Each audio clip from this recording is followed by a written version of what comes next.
this is Do-It-Yourself Dave, DIY Dave, with another video on working on your car. We tackled about a year ago a video on a 2004 Lesabre replacing your rear shock absorbers. Well, we're going to go back to that same 2004 Lesabre, only today we're going to replace the front disc brakes and rotors. This is a job that a lot of times you'll see advertised at local garages for about $100, but what they won't do is replace your rotors. They'll just resurface them. And while that's not a bad deal, rotors these days are so inexpensive it hardly makes sense to spend that much money and not get new surfaces for both your pads and your rotors at the same time. Now the things that we applied, the things that we'll show here, also apply to some of the older versions of the Pontiac Bonneville and the old Oldsmobile Delta 88 that long since went out of production from about 2000 to 2005. We'll go through the parts that you need, the tools that you need, and go through the general steps. What you're going to find out is that it's not very difficult. Now I will say this, I am not a mechanic. I don't pretend to be. I just like to tinker, and sometimes I get myself in over my head. I don't mind getting my hands dirty, and I try to save a little money on the way. So if you see anything on here, you follow these instructions at your own risk, and I'm not responsible. Good enough? All right. Join me in a few minutes and we'll get this underway. First thing we're going to do is go over the parts you're going to need to do this job. You're going to need a decent at least 2-ton floor jack. You can do the same job with just the standard jack, but it's a little bit more awkward and a little bit more cumbersome. You'll need 2 different size metric ratchets. You'll need a 19mm socket, and that'll be used to take off the lug nuts off the wheel. And you'll use a 15mm socket that will be used to take off the caliper mounting bracket bolts. Some other miscellaneous things that you'll need are a can, possibly, of WD-40, which is nothing more than a penetrating oil to loosen any stuck bolts. You'll need some brake cleaner to wipe off the disc rotors from the protective stuff they pack it when it's on the shelf. You might need some brake fluid to level up once you've done the change. And then we'll put what they call copper grease or NIC's compound that you'll put on the backs of the pads and in the glides where the pads sit to prevent them from squeaking. Some places say you don't have to use this, and some manufacturers say you don't. I've come to the conclusion that I like to use it. If you don't want to use it, that's up to you. One thing you'll also need are some jack stands, because we're going to make sure that once we get the car jacked up, we support it with the jack stands. Never ever get under a vehicle that's supported only by a jack, because if you'll notice, this jack is designed to roll. If you get under a car that's supported only by a jack without mounting stands and something causes that load to shift and that thing rolls, it could easily come down and crash upon you, and that would really spoil your whole day. So the number one thing in all of this is safety first. And also, one thing's for sure, my objective in doing this for myself is that I like to try to save a little money over what garages charge. For you, if you want to try to tackle a job like this, the number one thing you have to do is decide if you're comfortable doing it. If there's any part of a job you're just not comfortable doing, it's not worth it. Don't do it. Get someone who really knows what they're doing to do it for you. Secondly, as we're going through this video, I'll have to apologize in advance for any wind noise. It's a beautiful early winter day in Oklahoma that I'm doing this, but the wind is really cranking out of the north and it may cause some interference on the mic, so we'll try to do the best we can. Stand by as we'll get going. Now, the first thing we're going to do before we get this car jacked up is we're going to loosen the lug nuts on the left and right front wheels. You got to use the weight of the car to hold the wheel still, because if you wait until after the car's jacked up, the wheel will just spin really, really annoyingly, and you're going to have to lower it back down and jack it up all over again. So that's what we're going to use the 19mm socket for. Okay, now what we've done here is I've already pried the cover of the wheel loose, and I put the 19mm socket onto the lug nut of the car. Now notice that I've got a fairly deep socket here. Some of the wheels have the lug nuts recessed in, and you need a longer socket than a standard one will throw. And also, I don't know if you can tell on this video, but this is a 3/4 inch socket. If you don't have a 19mm socket, you can get an English equivalent, which is about 3/4 inch, and that should work just fine here. Now, depending on how tightly the last person that worked on your car tightened these lug nuts, these can be a bear to break loose, and you may have to use a little bit of your own weight, leverage, or a breaker bar to get enough leverage to pop these things loose. But it does take a little bit of time and effort, and just try to avoid smashing your knuckles. Now, we're working these bolts off, and I finally got to the realization that I wasn't going to get these things off with my other ratchet. So I moved to a longer bolt, a longer throw in this particular ratchet wrench, and I get a little bit more leverage. And another thing I learned on a top tip from a fun car repair show called Wheeler Dealers is that if you're working with a big wrench like this, always pull towards you rather than away to avoid breaking your knuckles. And I've learned that the hard way, that it's exactly right.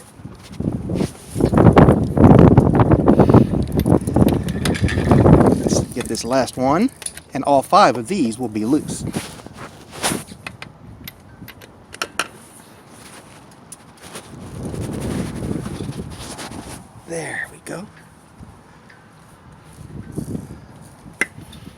There, all 5 loose. And no broken knuckles too. That's a good thing. We'll go to the other side and dump. Okay, we got the lug nuts on both sides loosened, and there was nothing eventful about the right side, so we didn't record that. The next thing is to get the jack centered under the main cross member underneath your car and lift it up essentially symmetrically so it doesn't come up too heavy on one side or the other. Ideally, jack it up one time, get the jack stands in the right position, and you can work in both ones fairly conveniently. So now, let's see if we can line this thing up. Now, it may be a little bit difficult to see because it's so dark and I don't have any supplementary lighting down here. But when I've lined this up, I've lined up the plate for the jack underneath the center cross member that goes all the way across the front of the chassis of the vehicle. That's lined up as close to the center as I can get it. Next thing will be to make sure that the hydraulic release is tightened, the valve is tightened, and then we'll jack this guy up and get enough off the ground to get the wheels off the rims. So let's see how this works.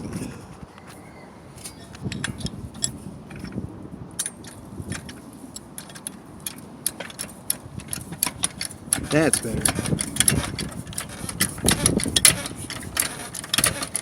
Now what we're looking for here is to get it off the ground enough such the wheels will just lift off the ground. We don't have to have a lot of clearance, just enough to get the job done. Looky there, we did it.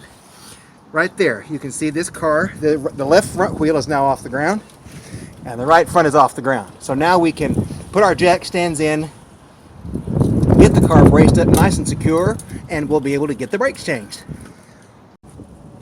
Now we'll give the camera a moment to adjust for the light, assuming it even can, and we'll notice that the jack stands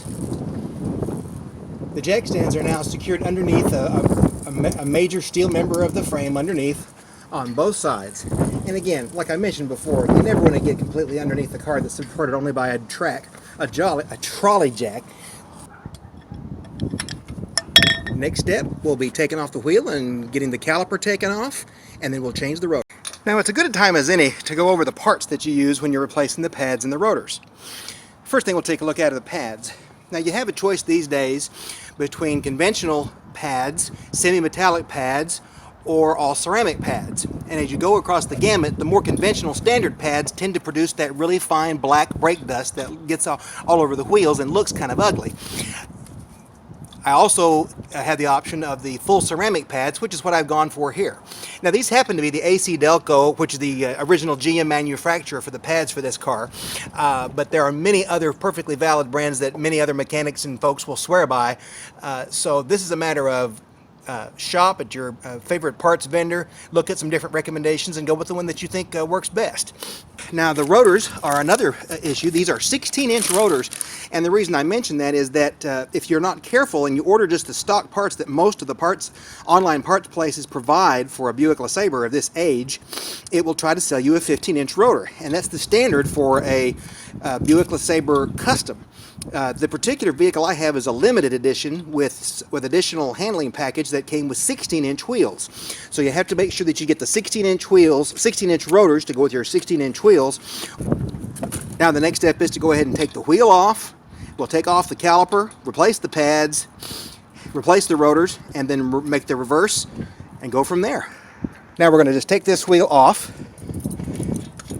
Just need to spin off the lug nuts that we loosened before we jacked the car up.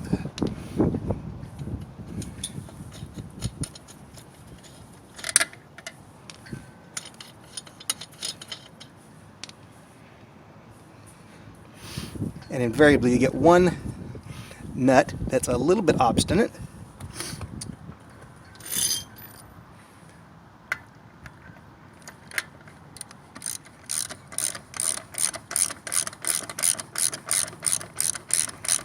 That's because the weight of the wheel is now sitting on that one bolt, so it doesn't come off as readily. There we go. Now, capture all of these guys. We'll capture all of these bolts, and we'll just set them aside for a few minutes. Over there, and hope they don't run off. Those of you who are regular viewers of A Christmas Story will remember the part where Ralphie was told to go out and help his dad replace the parts on replace a flat tire, and they replaced the bolts. And as they pulled off the lug nuts and put them in the hubcap, Ralphie hit the pan and the lug nuts went flying in the air, and he said a bad word. Well, we're not going to say that here. Now, we'll take a look at this pad now that we've got the rotors off. Excuse me, we'll take a look at this rotor now that we have the wheel off. Now, it's really difficult to get a really good assessment of something like a rotor on a video like this, but here's where we can see that this particular pad or rotor needs to be replaced. First of all, there's a fairly, even though the wear pattern on this particular rotor is fairly smooth, there's a fairly pronounced lip at the edge of this rotor where the pad material has worn in and has worn away this part of the material here. So these brakes and these pads have been on for quite some time, and these rotors, if I'm not mistaken, I think they may be the original equipment on this car. Now, this caliper housing on the driver's side, like I mentioned before, these are what they call the caliper glide pins, and they also screw into the socket. They hold this main top part of the housing. The caliper housing holds in the rest of the caliper that holds the pads. So we need to loosen these two caliper glide pins, which will actually pull out and re-lubricate before we put it all back together. Once we've taken this off, we can take off the pads, and then we can reach back here and get these other bolts that secure the mounting bracket to the wheel assembly. Fortunately, GM was thoughtful enough to make these all 15mm sockets, so this shouldn't be too difficult. We'll see. Okay, now we're going to take 15mm socket and get that 15mm caliper glide pin loosened and get this housing off.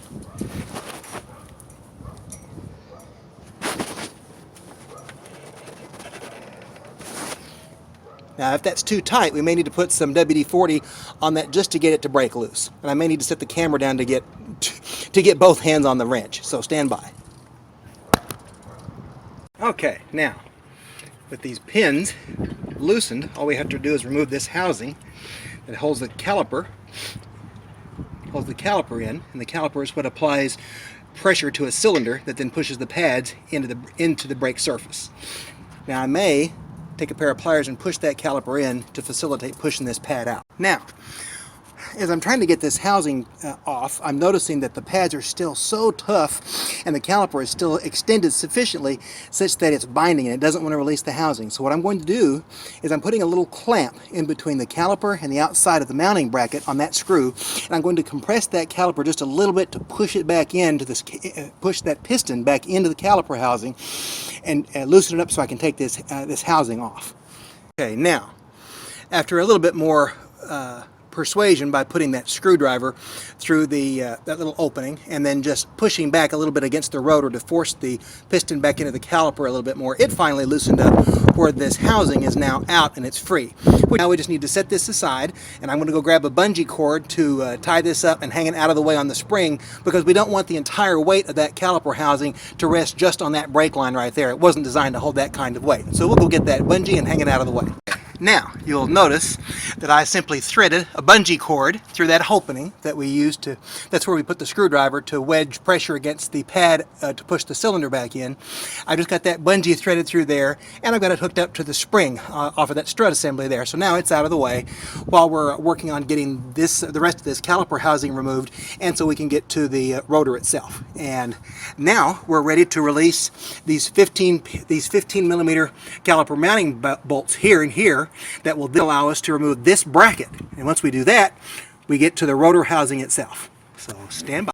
Well, with just a moderate amount of force, I was able to get those 15mm caliper mounting brackets bolts loose, just a little bit more than normal arm strength, which is about all they're tightened to. I'll give you the specifics on the amount of torque that the manufacturer recommends a little later. But it came off with no problem at all.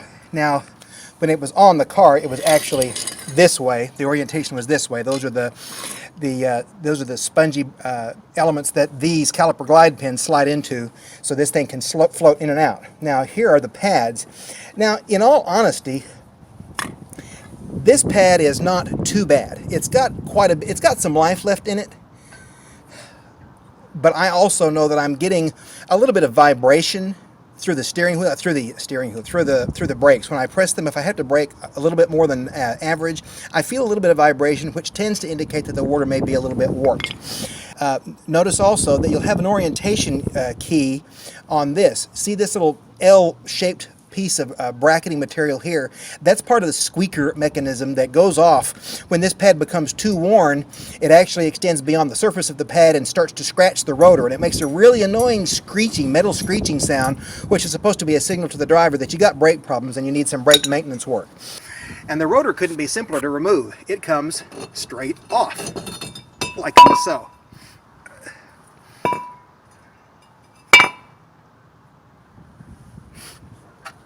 Now the one thing we can do is to compare our existing rotor with our nice new shiny rotor. Now on the surface they don't necessarily look a whole lot different, and again it's hard to tell on the back. There's not a great deal of ridging in this rotor, but I can definitely feel a lip where this groove has worn in over time.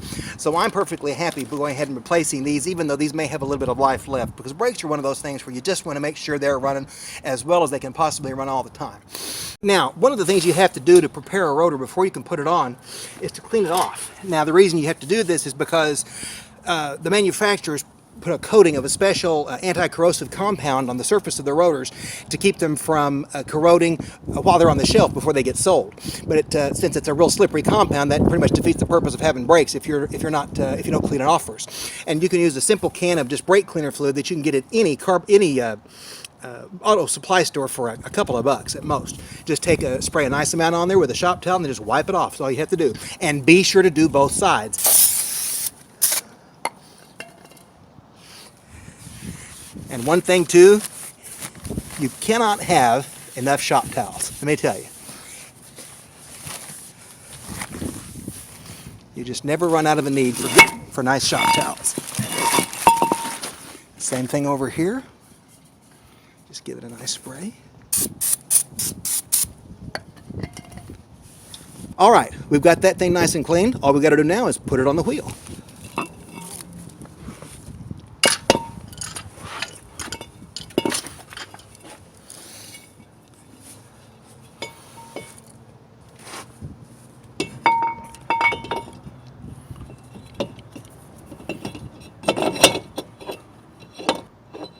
There.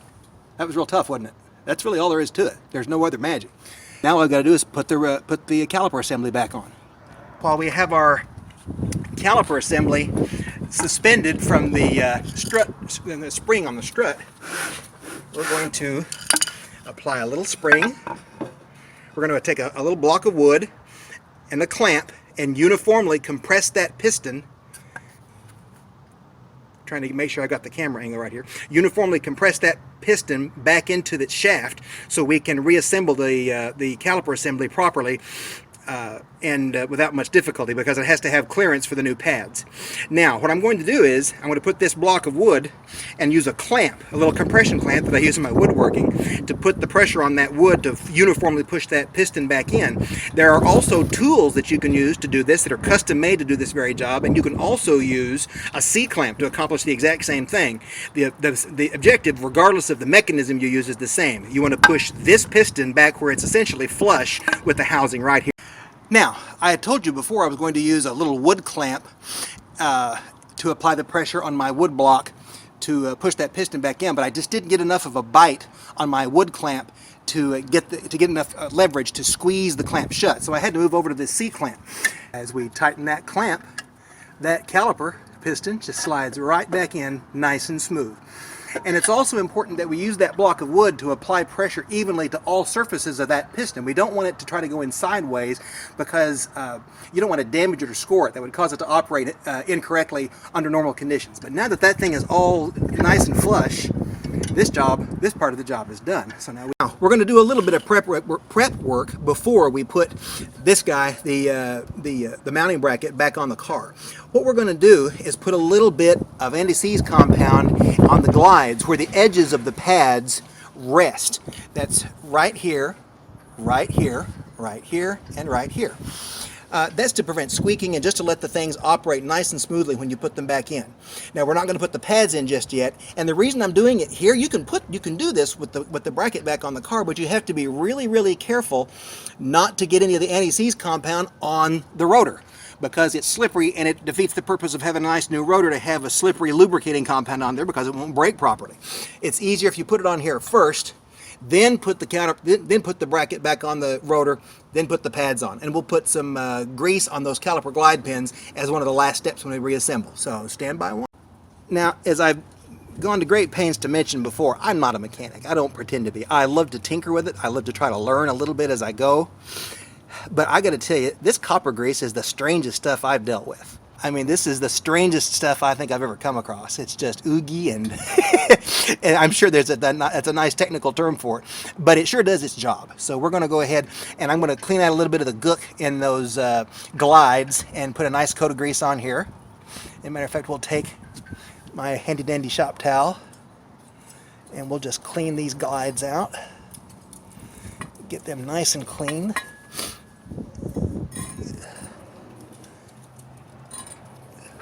Again, I am apologizing for the photography because I am doing this all at the same time, and I don't mean to do that. But now, here we go.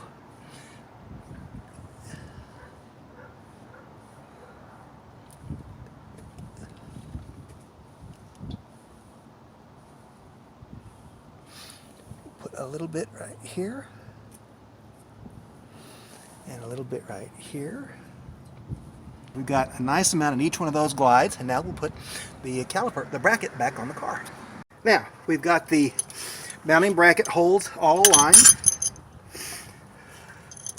and I got the bracket holes aligned with the mount, and then I got the screws started. So we'll just get those tightened up. Now, I have read some places suggest that you use a little bit of Loctite thread locking compound on these, and others say just torque them to the right torque, and that's good enough. I think if you torque them to the right torque, they should be okay.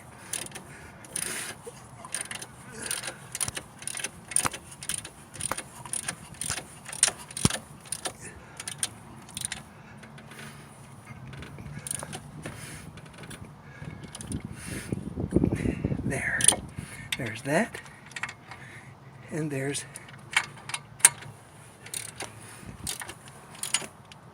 that. Now, of course, I mentioned earlier how important it was to put the glide stuff, the copper grease on the glide so you don't get it on the rotor. So what did I do? I got it on the rotor. So I've got to be sure to clean that off. We're going to put on the pads now, and I'm going to put on a little bit of anti-seize grease on the backing plates of these pads. Again, I'm doing this. I've seen mechanics that swear by doing this, and I've seen other mechanics that say you don't need it, you shouldn't need it. The mechanics I have tried to read and keep up with seem to know what they're talking about, so I'm going to do it. And if you don't think you should do it, or you have mechanic information that says you shouldn't do it, then don't do it. That decision is up to you and your own research. I am going to do it based on what I know and understand to be true. So, there.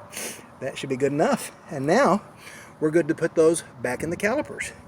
That should be nothing more. Now, the inside caliper, the inside pad is the one that has this little brake squeaker. So it's going to go on the back. We'll put this guy on the front here.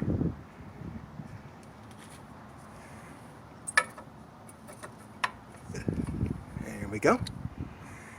It's good to go. Ow. And then we'll do the same thing back here.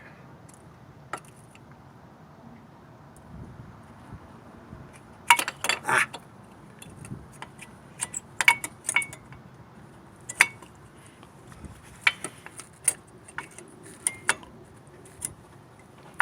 There.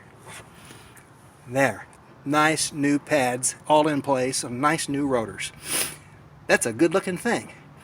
So now all we've got to do is put the caliper back on there, and we'll clean and lubricate the caliper glide pins, screw them back in, put the wheel on, and we're done.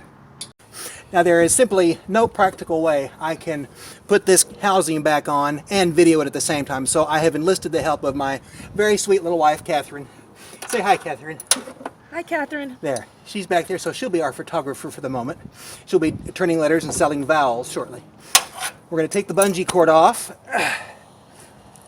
and then we're going to put the caliper back on this assembly like unto so. And it will be a tight fit, but we did such a good job pushing that caliper piston back, it slid right on. So now that's fit. So now what we're going to do is, these are our caliper glide pins. Now these guys have to be nice and they're machine smooth and are lubricated. So this assembly will ride smoothly as the caliper pushes out the piston and squeezes the assembly to put pressure on the rotor. So the only thing you need to do to these guys, give it a nice clean. Come over here with the copper grease and give it a nice fresh load of this disgusting brown grease. And I don't even want to imagine where it comes from, frankly. So we're going to, that's all nice and lubricated. We're going to put that right through there. Ooh, we want to make sure those little gaskets lined up nice. And hear that go in there, so that's good. Okay, the same thing here. We're just going to clean this guy off. Nice and clean, and we're going to give it a fresh load of grease so it operates the way it's supposed to. Make sure I have to make sure that little boot is not torn or crunched there. Okay. Now that's an important thing to point out. When I put this caliper back on, there's a little rubber boot that goes in between the caliper and the housing, and you want to make sure it's nice and straight because it receives this bolt and you don't want it to tear. There. Now what I want to do is I'm just going to give that a little hand tighten, and I can feel it start. And do the same thing here. Now it seems to be balking a little bit. Hang on. Now there we go. Now we just take our 15mm wrench.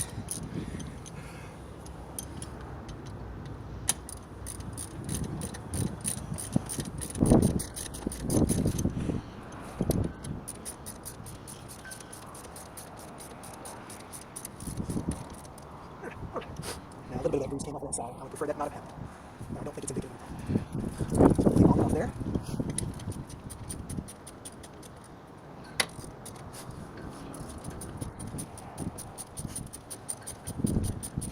There. Outstanding. And guys, that should be it. Now we've got the wheel back on here, and we're just tightening the lug nuts. Now, one thing to keep in mind, when you're putting these lug nuts back on, you are best served if you put them on if you tighten them in an opposing fashion. I'm starting at this one that's kind of at the 11 o'clock position. So now I'll go over here to this one over here at what's about the 4 o'clock position and give it a tighten. And I'm only going to get these things so tight. And this would apply regardless of what you're doing, anytime you take the wheel off. Now I'll go from here across to this one. Again, we're trying to distribute the pressure that's applied to the wheel and to the bolts evenly, rather than put a monkey wrench on one and get it super tight, but then maybe not put as much stress on the other ones. So what we'll do is, the next thing is, barring unforeseen problems, we'll take a car for a test drive. Well, so as not to leave you hanging, we've done the entire right side tire, and it was completely and totally uneventful. In fact, it was easier than the other side, part of it because I'm not narrating as I go along. The caliper came off, we relubricated the pins, put the new pads back on, put the new rotor on. It all went together just exactly the way you would expect. So now the next thing we're going to do is jack up the car a little bit, pull out the jack stands, make sure our fluid level is good, and we're going to take her out for a test drive.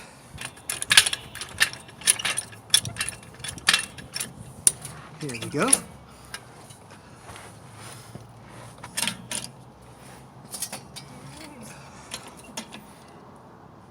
Just up and up for us to clear that jack stand, and for us to clear that jack stand. And we are done. Now,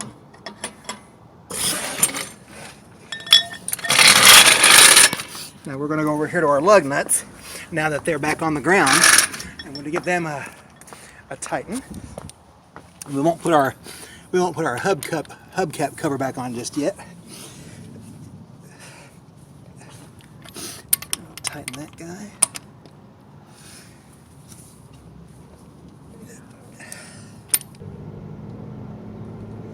Don't hear any noises. No scraping or chunking or wheezing. And now we're going down the road about 40. We're now, just so you know, we're in a very quiet residential area, and this street is hardly ever more than 1 or 2 cars on it. So we're not doing anything dangerous by using this as our test strip, going 35 or so. And we're just going to step on the brake suddenly there, and it just stops great. No pulsing, no vibrating. The pulsation that I was feeling before is gone. Down here to the home stretch, we're turning back into our neighborhood and back into our driveway. We will pull the car into the driveway, put our stuff away, and we'll recap what we've done, and we'll call this to a close. Well, we've finished up our brake project and thought we'd come up with a few summary ideas, summary thoughts. First of all, if you're changing brake pads and you change these metallic or semi-metallic pads, they are dusty and nasty, and I have gone through half a tub of some lanolin hand cleaner to get all the guff off of my hands, which is a good reason. If you've got them, use a pair of work gloves, several pairs of work gloves to keep that stuff off your hands, if for no other reason to avoid the hassle of having to wash, because when you rinse it off, it gets in the sink and it makes a mess on the sink and everywhere you get on there. Secondly, all the bolts need to be torqued back to their manufacturer specifications. You need a torque wrench to put on the proper rating, and I'll look up the proper ratings and add them on here in just a second. This should be good for 25, 30,000 miles before we even have to check them again. May check the rears before then. But other than that, this was a successful and easy project. I'll be sure to add the part numbers for the 16-inch rotors and the pads that we put on here today. There was nothing really surprising in this. This is like most of the other brake jobs I've done in my family's cars. And I'm convinced that if you're not afraid to get your hands dirty and your hands greasy and get these kinds of jobs done yourself, you'll save yourself a little money and you'll come with a great feeling of satisfaction once it's all said and done. Thanks for watching, and feel free to comment, and we'll talk to y'all later. This is DIY Dave signing off for now. Thanks a lot. Bye-bye.